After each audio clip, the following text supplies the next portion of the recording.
டேய் மாவு காலி ஆயிடுச்சுடா. இந்த பேக்ல 20 ரூபாய் இருக்கும். இதை எடுத்துட்டு போய் கடைக்கு போயிட்டு வா. மா இதுல ஒண்ணுமே இல்லையாம்மா, ஒழுங்கா பாரு.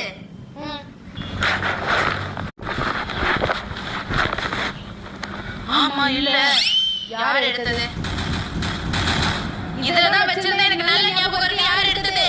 கண்டிப்பா இந்த எறும்பு தான் எடுத்துருப்போம். கண்டிப்பா அந்த பரதேசி தான் எடுத்துருப்பா. பயந்துட்டீங்களா? 20 ரூபாய்க்கு போய் எல்லாத்தையும் திட்டுவேனா?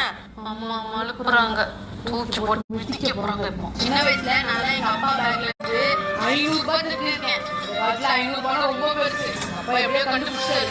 வந்து பொண்ணு ஒரு அரை விட்டாரு பாரு, பறந்து போய் பக்கத்து வீட்டுல விழுந்தேன். இன்னைக்கு சிரிப்பா வருது. யார் எடுத்தது? நான்